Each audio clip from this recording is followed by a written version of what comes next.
Setiap kisah menyimpan rahasia. Inilah perjalanan misteri. Seorang gadis desa yang merantau ke Jakarta Selatan dan tanpa sadar melangkah masuk ke dalam rumah megah penuh rahasia kelam. Di balik senyum keluarga terpandang, tersembunyi perjanjian gelap yang menuntut tumbal tak terduga. Ketika pintu-pintu malam terbuka dan suara langkah kecil mulai terdengar, apa sebenarnya yang bersembunyi di balik kemewahan itu? Assalamualaikum warahmatullahi wabarakatuh. Sebelum kita mulai kisahnya, mari bersama-sama kita bacakan sholawat kepada baginda Nabi Muhammad Sallallahu Alaihi Wasallam. Allahumma sholli ala Sayyidina Muhammad wa ala ali Sayyidina Muhammad. Rara hanya berdiri mematung di depan terminal kecil di daerah Jakarta Selatan. Suara klakson, teriakan pedagang, dan derap langkah orang-orang membuat kepalanya pening karena belum terbiasa dengan keramaian kota. Ia baru tiba pagi itu dengan membawa satu tas besar berisi pakaian seadanya, beberapa bungkus makanan dari ibunya, dan secuil keberanian.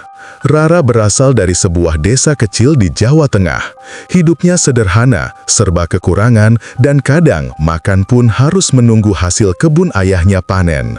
Karena itu, ketika seorang tetangga memberitahu ada lowongan pembantu rumah tangga di Jakarta, Rara langsung mengangguk tanpa berpikir panjang. Ia ingin mengurangi beban orang tuanya. Ia ingin adiknya bisa terus sekolah. Dalam hatinya, ia percaya bahwa merantau adalah satu-satunya jalan. Sudah 3 hari Rara tinggal di sebuah rumah penampungan pekerja.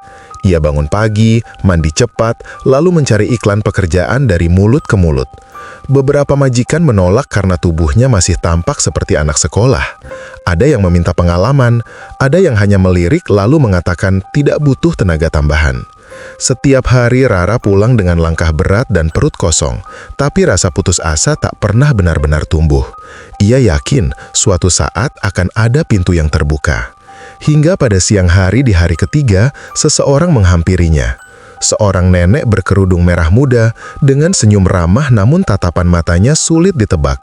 "Kamu yang namanya Rara?" tanya nenek itu. Rara mengangguk pelan. Nenek itu lalu berkata bahwa ada keluarga kaya di Jakarta Selatan yang membutuhkan pembantu baru. Bayarannya besar, tempat tinggal disediakan, dan katanya majikannya orang baik, dermawan. Rara merasa dunia seketika menjadi lebih cerah. Rumah itu terletak di sebuah kompleks mewah yang dijaga satpam 24 jam. Rara terpana ketika gerbang besi otomatis terbuka. Di dalamnya berdiri rumah besar seperti istana kecil. Pilar tinggi menjulang, halaman depan luas dengan air mancur, taman bunga tertata rapi, dan garasi berisi 2 mobil hitam mengilap serta 1 motor sport mahal. Langit Jakarta Selatan sore itu tampak keemasan, membuat rumah itu terlihat semakin megah. Rara sempat mengusap matanya, memastikan dirinya tidak bermimpi. "Astaga, orang kaya bener," gumamnya pelan. Dalam hati, ia bersyukur. Jika bekerja di tempat seperti ini, mungkin ia bisa mengirim uang lebih banyak kepada ibunya di kampung. Tapi ada perasaan aneh yang tak bisa dijelaskan, seolah rumah itu terlalu sunyi untuk ukuran rumah besar. Tak ada suara televisi, tak ada suara anak kecil, tak ada suara aktivitas apapun. Ketika pintu rumah dibuka, muncul seorang perempuan berwajah cantik tetapi pucat. Hidungnya mancung, bibirnya merah, namun mata dan lingkar hitam di bawahnya tampak seperti seseorang yang sudah lama tidak tidur nyenyak. "Kamu Rara ya? Masuk," katanya lembut. Perempuan itu memperkenalkan diri sebagai Bu Hajah Sari, istri dari Haji Samud, pemilik rumah sekaligus pengusaha yang terkenal sangat dermawan. Banyak warga sekitar berkata, keluarga itu suka membantu pesantren, sering memberi sembako gratis, bahkan katanya anak yatim pun sering ditraktir makan. Rara mencoba tersenyum, tapi ia tak bisa mengabaikan bagaimana tangan Bu Hajah sedikit gemetar saat memegang gagang pintu. Dan yang paling membuat Rara heran, di rumah sebesar itu hanya ada suara angin dari pendingin ruangan, tidak ada aktivitas lain. Malam pertama Rara bekerja benar-benar membuatnya tidak bisa tidur. Kamar pembantu yang diberikan padanya cukup nyaman. Ada kasur empuk, kipas angin, dan lemari kecil. Namun sejak lampu padam, perasaannya tidak karuan. Sekitar pukul 2 dini hari, ia mendengar suara kecil seperti langkah seseorang berlari-lari di lorong. Tik, tik, tik. Suaranya cepat, ringan, dan seperti kaki anak-anak. Rara bangun, duduk di kasur, menahan nafas. Ia pikir mungkin ada anak kecil di rumah itu. Tapi sepanjang sore tadi, ia tak melihat siapapun selain Haji Samud, Bu Hajah, dan satu satpam yang berjaga di luar.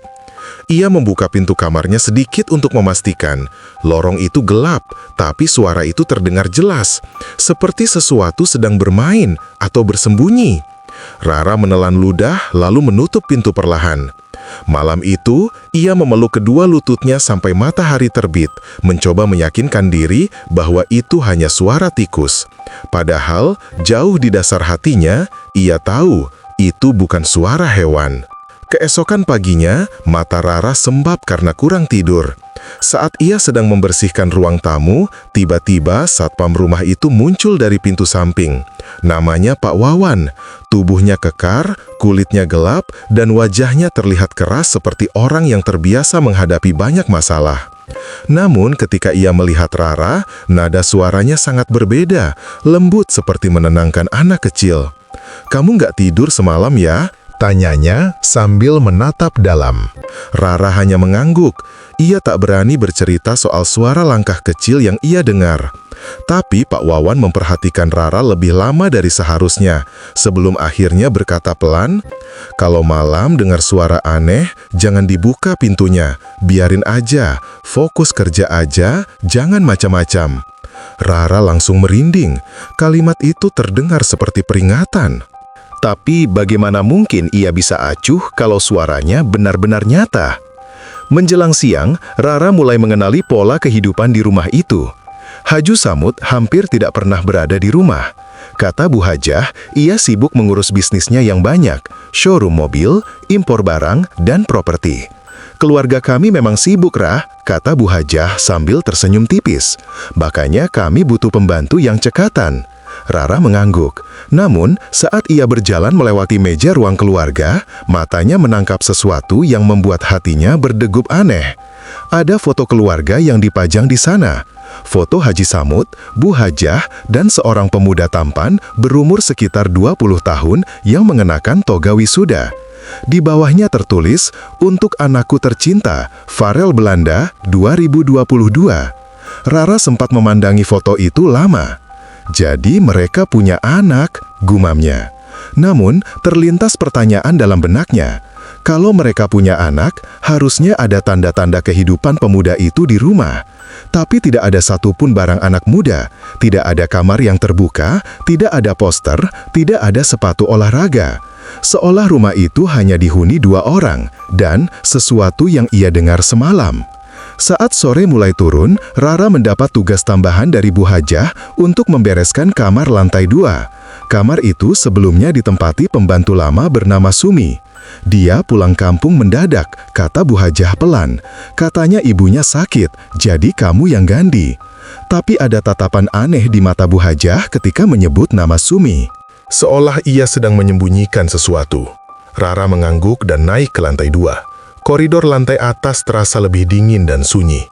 Ia membuka kamar Sumi dan langsung mencium aroma lembab seperti ruangan yang lama tidak dihuni. Di sudut ruangan, ada tas kecil yang ditinggalkan begitu saja. Rara membuka sedikit resletingnya, ingin tahu apakah harus dipindahkan atau disimpan. Tapi ia tertegun. Di dalam tas itu hanya ada satu hal, baju tidur penuh sobekan kecil, seperti digigit sesuatu. Rara buru-buru menutup tas dan menarik nafas panjang. Mungkin tikus, pikirnya. Tapi entah mengapa, ia merasa baju itu bukan robek oleh hewan biasa. Malam harinya, suara itu muncul lagi. Kali ini lebih jelas, lebih dekat, dan lebih aktif. Tik, tik, tik, tik. Suara langkah kecil itu berputar-putar di depan kamar Rara, lalu berhenti tepat di depan pintu. Rara menahan nafas, dadanya berdebar kencang. Ia bisa merasakan sesuatu berdiri di balik pintu kayu itu, seperti sedang mengintip celah kecil di bawahnya. Lalu, terdengar suara lain. Suara nafas pendek, cepat, seperti hembusan hidung bayi, tetapi lebih kasar. Rara menggigit bibir, menahan agar tidak menjerit. Ia memeluk selimut sampai tubuhnya gemetar. Suara itu bertahan cukup lama, sampai akhirnya perlahan menjauh menuju arah dapur. Setelah semuanya benar-benar tenang, Rara akhirnya bisa bernafas lega. Namun ketakutan itu tidak hilang. Malam itu ia sadar satu hal, apapun yang ada di rumah itu bukan manusia. Keesokan paginya, saat Rara sedang menyiapkan sarapan, ia melihat Bu Hajah turun dari lantai 2 dengan langkah gontai. Wajahnya pucat sekali, rambutnya berantakan, dan bajunya seperti terburu-buru dipakai. Rara kaget melihat bekas memar kecil di sekitar lengan Bu Hajah. "Bu, ibu nggak apa-apa?" tanya Rara hati-hati. Bu Hajah hanya tersenyum lemah. "Nggak apa-apa, Ra, cuma kecapean." Tapi Rara melihat lebih jelas. Di antara kerah bajunya, terlihat sedikit bekas gigitan kecil berwarna keunguan. Itu bukan gigitan nyamuk, itu bukan gigitan manusia. Dan malam itu, ketika Rara mencuci piring, ia mendengar suara lirih dari kamar Bu Hajah. Suara wanita menangis tertahan. Tangis itu bukan tangis bahagia, itu tangis seseorang yang sedang ketakutan atau sedang disakiti oleh sesuatu yang tidak bisa ia lawan. Hari-hari berikutnya berjalan dengan perasaan tidak tenang. Setiap pagi, Rara selalu melihat kondisi Bu Hajah semakin memburuk. Wajahnya semakin pucat, seperti orang yang tak pernah terkena sinar matahari. Tubuhnya mengecil, dan langkahnya makin terseret, seperti orang yang kehilangan tenaga. Kadang, ketika berjalan, tangannya memegang pinggir meja atau dinding agar tidak jatuh. Rara merasa iba, namun juga bingung. Apa yang sebenarnya terjadi pada perempuan itu? Ketika Haji Samud pulang di malam hari dan melihat kondisi istrinya, Rara berharap pria itu akan mengajak istrinya ke dokter. Tapi yang terjadi justru sebaliknya. Haji Samud hanya menatap istrinya dengan ekspresi yang bukan sedih, melainkan jengkel. "Jangan manja, malam nanti kamu harus kuat," katanya tegas. Rara yang kebetulan mendengar kalimat itu di balik pintu dapur langsung mematung. Kuat? Untuk apa? Sore itu, saat Rara sedang membersihkan ruang keluarga, ia tak sengaja menemukan pintu kecil di bawah tangga. Pintu kayu itu tampak tua, berbeda dari desain rumah megah tersebut. Kuncinya berkarat dan ada gembok besar yang menggantung. Rara menunduk, memperhatikan celah kecil di bagian bawah pintu. Dari celah itu, keluar aroma tak sedap seperti campuran tanah lembab dan benda-benda lama yang tidak pernah dibersihkan. Ia hampir membukanya, tapi tiba-tiba suara langkah kaki membuatnya kaget. Pak Wawan muncul dengan wajah tegang. "Kamu jangan dekat-dekat situ," katanya tegas. Rara terlonjak. "Itu ruang apa, Pak?" tanya Rara pelan. Pak Wawan menatapnya lama, seolah ragu apakah harus mengatakan sesuatu atau tidak. Akhirnya ia hanya menghela napas panjang. "Kalau kamu mau selamat, anggap aja pintu itu nggak pernah ada."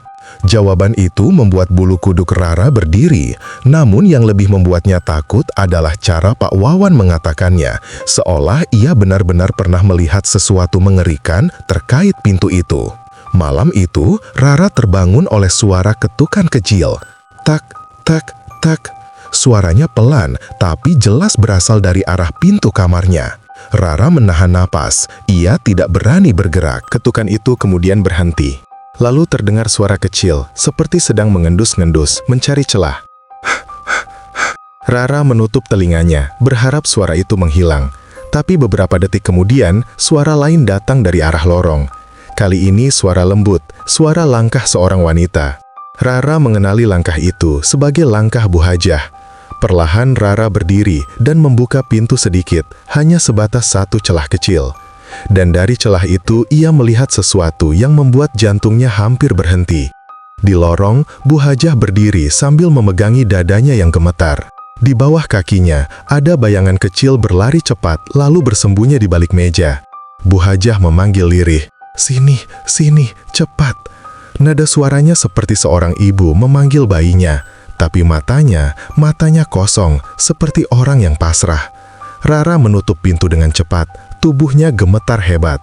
Keesokan paginya, Rara merasa harus melakukan sesuatu. Ia tak kuat lagi melihat kondisi Bu Hajah yang semakin lemah setiap hari. Ketika Bu Hajah tertidur di sofa, Rara memberanikan diri memeriksa kamar utama. Ia ingin mencari petunjuk apapun yang bisa menjelaskan apa yang terjadi di rumah itu. Di kamar tersebut, semuanya tampak rapi, terlalu rapi. Tapi ketika ia membuka laci kecil dekat ranjang, ia menemukan beberapa kain kasa penuh bercak merah kecil. Beberapa sobekannya tampak seperti bekas gigitan. Jantung Rara berdetak keras. Di bawah kain kasa itu, ia menemukan sebuah buku kecil. Bukan buku biasa, tapi buku berisi tulisan-tulisan tua, ada mantra-mantra, simbol aneh, dan catatan tangan Haji Samud. Salah satu hal yang membuat Rara hampir menjatuhkan buku itu adalah tulisan pada halaman pertama, "Jangan biarkan istriku berhenti menyusui. Jika berhenti, semuanya akan hancur." Tangan Rara gemetar. Ia menutup buku itu cepat, menempatkannya kembali seperti semula.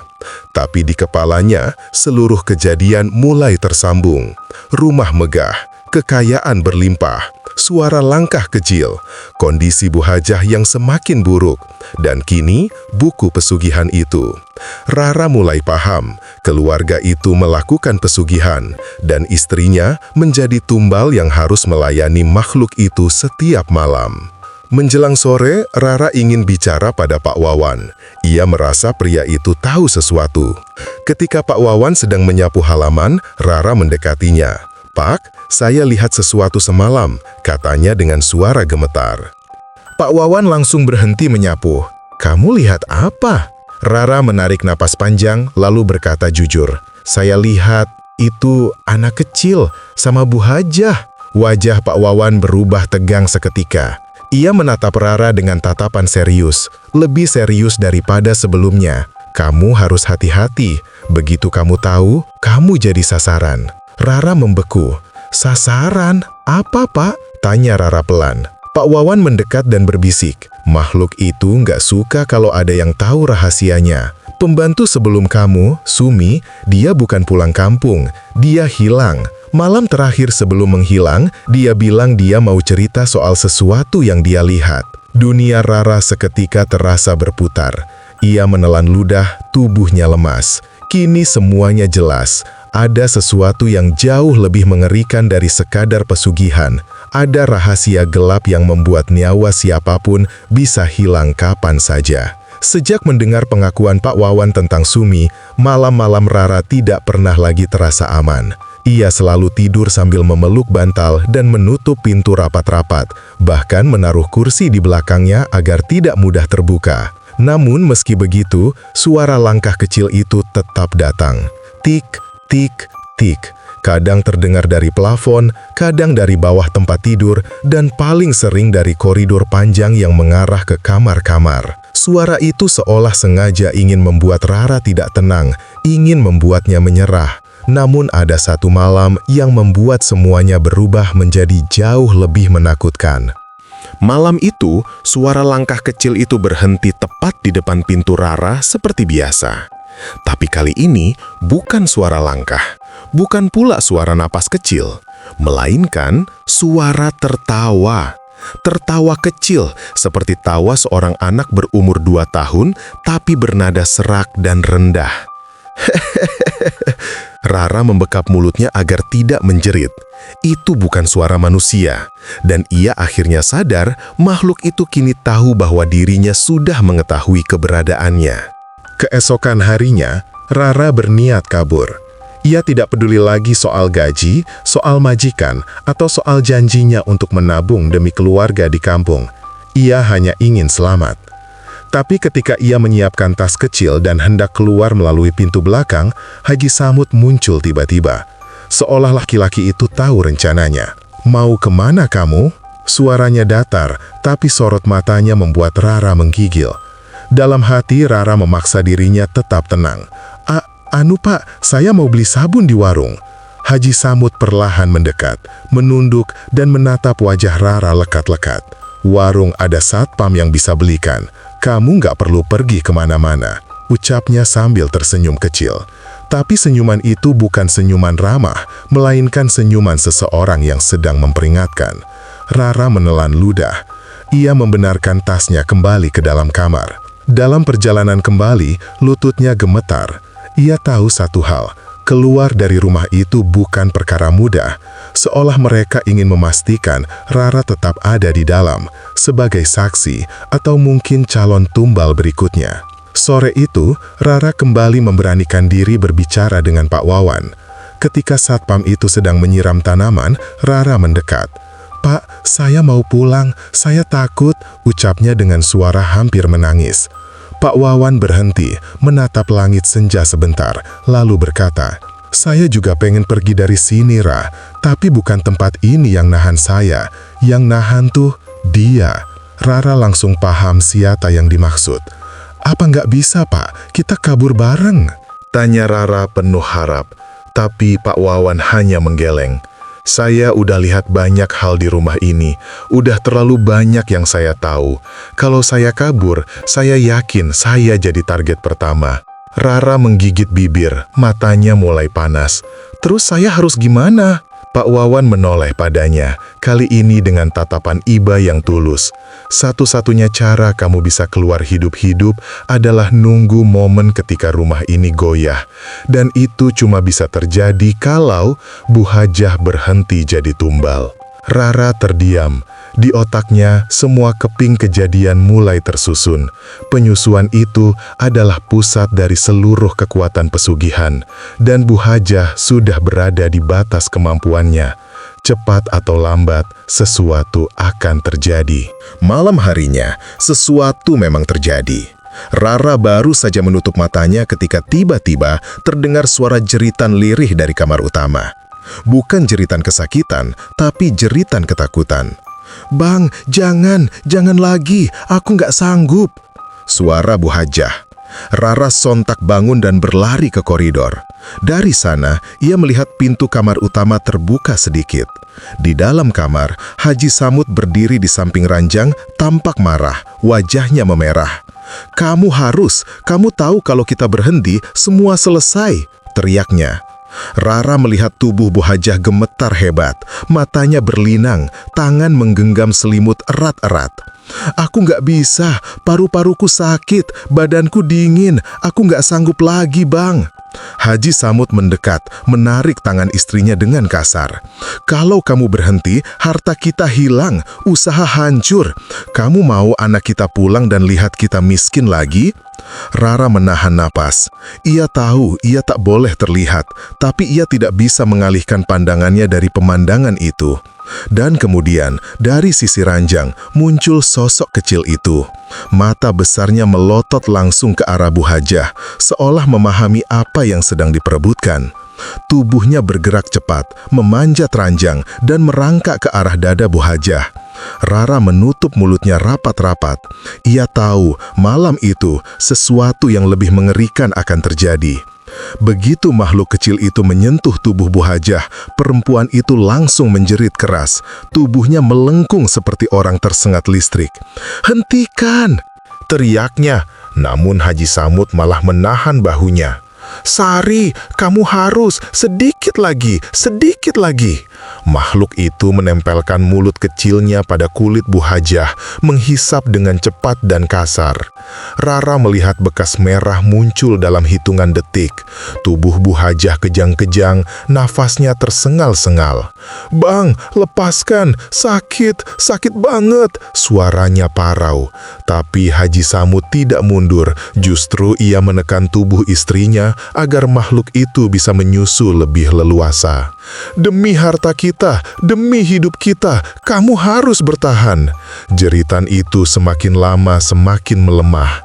Tubuh Bu Hajah mulai lunglai, matanya terpejam, bibirnya pucat, dan nafasnya mulai hilang. Rara menahan tangis, menyaksikan perempuan itu perlahan kehilangan hidupnya di depan makhluk kecil yang mengerikan itu. Dalam keheningan yang tiba-tiba, Rara sadar malam itu adalah malam yang ditunggu Pak Wawan.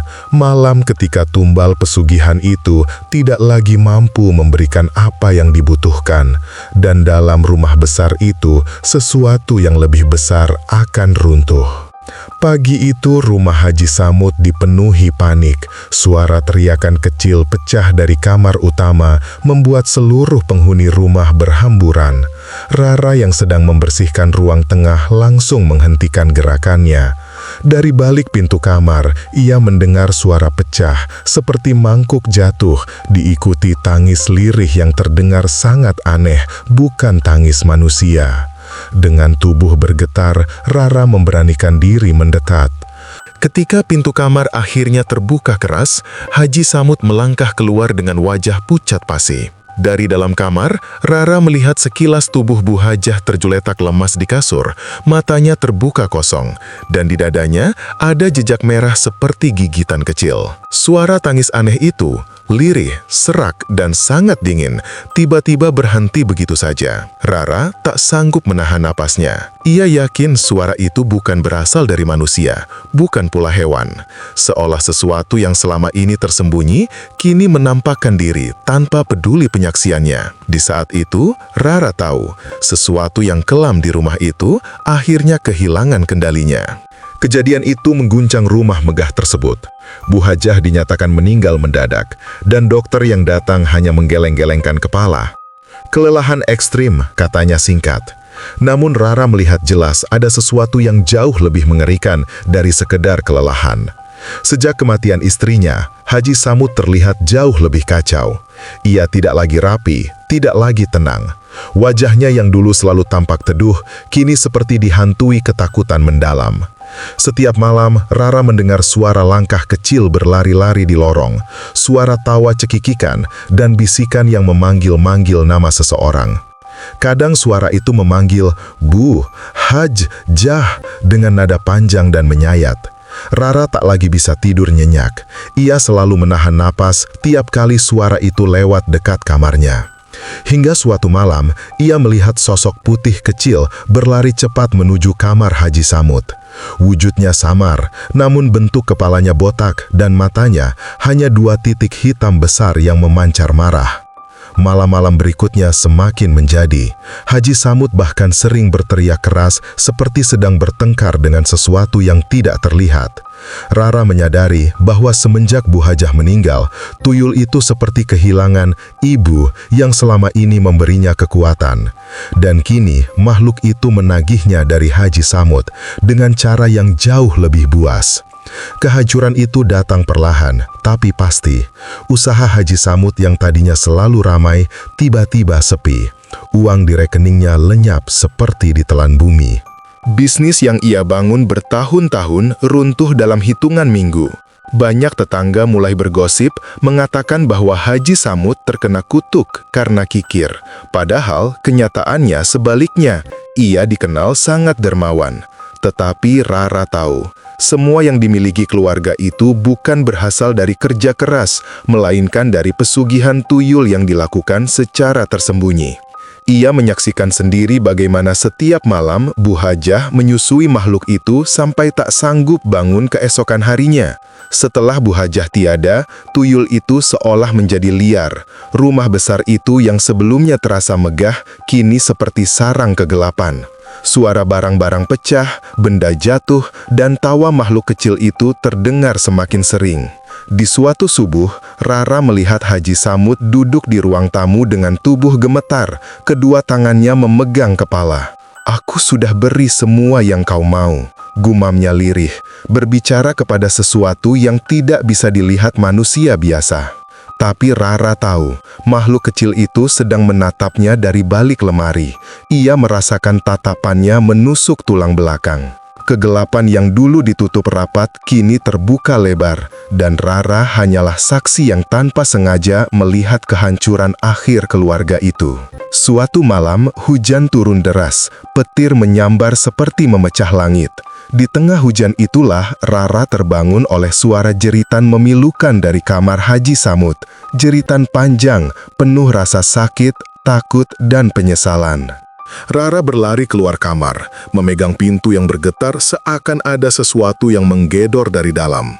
Ketika pintu akhirnya terbuka, pemandangan itu menghantam jiwa Rara dengan keras. Haji Samud tergeletak di lantai, tubuhnya lemas seperti kehabisan darah. Di dadanya ada banyak bekas gigitan kecil yang sama seperti yang ditemukan pada tubuh Bu Hajah.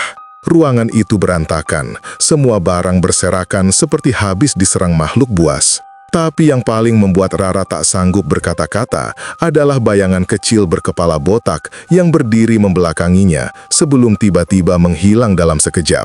Haji Samud masih hidup, tapi matanya kosong, seperti seseorang yang telah kehilangan seluruh jiwanya. Malam itu, ambulans datang. Tetangga berkumpul, bingung, bertanya-tanya.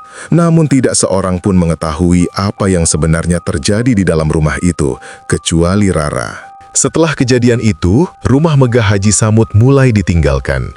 Usahanya bangkrut total. Anaknya yang sedang kuliah di luar negeri dipanggil pulang karena ayahnya jatuh sakit parah, sementara ibunya telah tiada.